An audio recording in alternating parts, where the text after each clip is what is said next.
Alors, parmi les actifs financiers qui sont à leur plus haut historique, on en parle un petit peu moins, mais l'or, le métal précieux, est proche de ses records à 2150 $ l'once, en hausse de 5% depuis le début de l'année. Bonjour Charles. Bonjour David, bonjour tout le monde. Fondateur du site Insolentiae. Le CAC 40, on a parlé, le Bitcoin, les 7 magnifiques, à Wall Street, tous ces actifs-là, évidemment, attirent la lumière, mais l'or brille aussi de son côté. Le record absolu, c'était la semaine dernière, 2195 $ l'once. Déjà, c'est pas un peu rare que les bourses et l'or montent en même temps, de concert? Si David, c'est rare, encore plus quand les taux d'intérêt sont élevés et que les taux d'intérêt sortent d'un mouvement, du plus fort mouvement de hausse qui n'est jamais connu. Donc, je ne sais pas si vous vous rendez compte, le paradoxe que l'on vit aujourd'hui, les taux d'intérêt ont considérablement augmenté sur les 2 dernières années. Nous n'avons pas eu de krach boursier, nous avons eu une envolée des cours boursiers pendant cette période-là, alors qu'on aurait tous pu anticiper plutôt une baisse des marchés. Et nous avons eu, alors que les taux d'intérêt sont élevés, ce qui veut dire que l'argent rapporte, que les liquidités placées dans les banques rapportent à nouveau, eh bien, on a une augmentation des cours de l'or qui, comme chacun le sait, ne rapporte rien puisque l'or ne rapporte pas de taux d'intérêt, sauf à faire des manipulations très particulières de type prêt d'or, mais ce qui n'est pas ouvert évidemment aux particuliers. Ça, c'est des choses qu'on peut faire qu'entre banques centrales ou que les très très gros détenteurs de métal jeune. Donc là aussi, on aurait pu penser avec des taux d'intérêt aussi élevés que l'or allait baisser et c'est le contraire qui se passe. Et donc cette vigueur de l'or, pardon, mais elle peut surprendre parce qu'en général, on sait que le métal jaune flambe quand il y a une crise aiguë, géopolitique, boursière. Eh bien, on est plutôt servi sur ce front-là, David, Pour la puisque géopolitique, oui. côté crise géopolitique, on va dire les incertitudes géopolitiques au sens large, eh bien évidemment, vous avez depuis février 2022 la guerre en Ukraine, vous avez les peurs d'extension du conflit, vous avez les tensions autour de Taïwan entre la Chine et les États-Unis, vous avez évidemment depuis le 7 octobre 2023 eh bien, un conflit extrêmement violent qui secoue le Moyen-Orient. Donc c'est Israël, Gaza, mais c'est aussi le Yémen et c'est aussi toujours les craintes d'extension avec l'Iran, la Syrie, le Liban, le Sud-Liban, etc. Donc les craintes, les incertitudes géopolitiques sont bien là, elles sont un très fort soutien à l'or. Surtout si on prend encore un tout petit peu plus de recul, eh bien cette guerre en Ukraine, cette polarisation autour des BRICS d'un côté et des pays, on va dire, occidentaux et membres de l'OTAN de l'autre, eh bien, entraîne un certain nombre de sanctions économiques. Tout le monde a en mémoire les sanctions économiques prises par l'Occident vis-à-vis de la Russie après l'invasion en Ukraine. Et ça va pousser un certain nombre de pays pas tout à fait alignés sur les positions occidentales, eh bien, à acheter de l'or, et c'est ce qu'on voit depuis 2022, 2020, 2021, 2022, 2023. On a eu une augmentation progressive des achats des banques centrales. Alors 2022 et 2023, c'est des records d'achats par les banques centrales depuis 60 ans. Pardon, quelle banque centrale, Charles? Eh bien justement, notamment les banques centrales des BRICS. Alors la Chine, pour ne pas la nommer, la Russie évidemment, la Chine en est à son 16e mois consécutif d'achat d'or par sa banque centrale. Donc tous les mois, la Chine rajoute de l'or à ses réserves. Elle est devenue officiellement, avec plus de 2157 tonnes d'or en réserve, le 7e détenteur d'or au monde.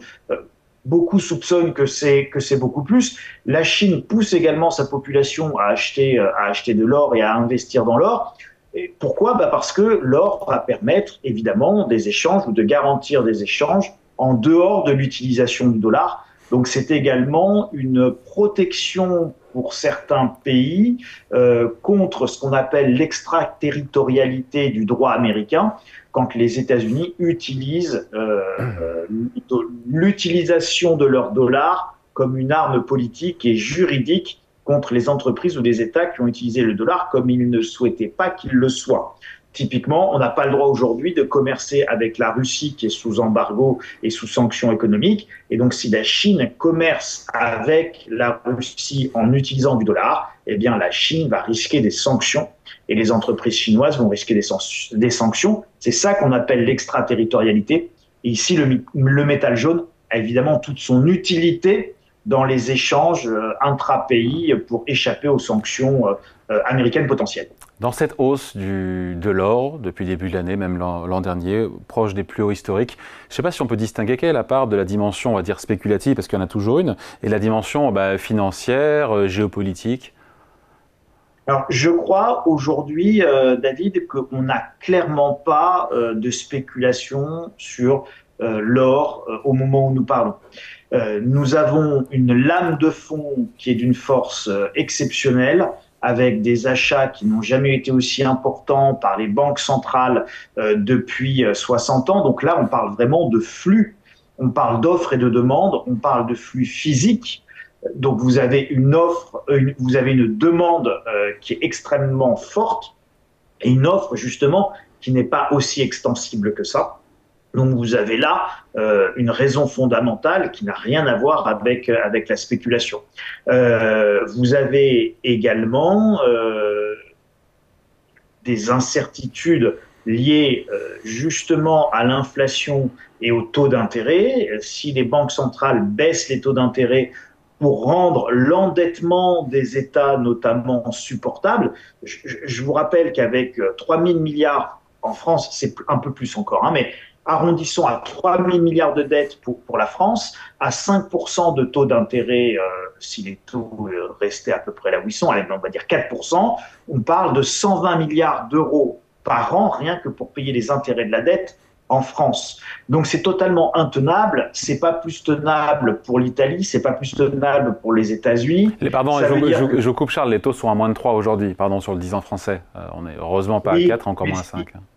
Si vous continuez dans ces déficits et si vous continuez dans cet endettement des États et si vous continuez sans que les banques centrales interviennent, aujourd'hui, pourquoi les taux sont redescendus un petit peu, David? C'est parce que les marchés anticipent que de toute manière, ça va être intenable. Et comme ça va être intenable, les banques centrales vont baisser les taux, vont réintervenir comme il se doit pour éviter, évidemment, une succession de défauts de paiement ou de problèmes, on va dire une crise de la solvabilité ou une crise basée sur la crainte d'une insolvabilité des États. Donc c'est ça qu'ils anticipent aujourd'hui les marchés. Et donc ça, c'est extrêmement favorable à l'or. Donc là, vous avez un deuxième élément fondamental qui n'a rien à voir avec de la spéculation, mais vraiment avec de l'analyse fondamentale macroéconomique sur ce qu'il y a de plus important, à savoir l'intervention ou la non-intervention des banques centrales, la politique monétaire menée par les banques centrales, qui est vraiment au bout du bout, le juge de paix de toute l'économie mondiale. Ce que vont faire la Fed, ce que vont faire la BCE et les banques centrales moins importantes, mais la Banque du Japon, la Banque d'Angleterre et la Banque nationale suisse, voilà, ce que vont faire ces 5 grosses banques centrales occidentales, ça influe considérablement sur l'économie mondiale et c'est assez logique. Charles, ça fait 4 ans, j'ai regardé, que l'or a testé à plusieurs reprises ce cap des 2000 $ l'once. Là, c'est la 4e fois. Le cap tient pour l'instant. Alors, j'y connais absolument rien à l'analyse technique, à l'analyse des graphes. C'est sûrement meilleur expert que moi. J'ai juste trouvé une étude qui dit à propos de l'or et de l'analyse technique sur l'or que la rupture haussière des 2100 $ constitue un signal majeur, suggère une nouvelle phase de progression avec des objectifs techniques, théoriques situés vers 2600 $. Et la zone des 3000 $ doit être considérée comme une cible potentielle à long terme. Ça vous inspire quoi? Oh, ça m'inspire que c'est tout à fait juste. Alors d'abord, c'est plutôt 2485 $ très précisément pour le premier objectif de mouvement haussier si on fait une analyse technique. Arrondissons à 2500 $.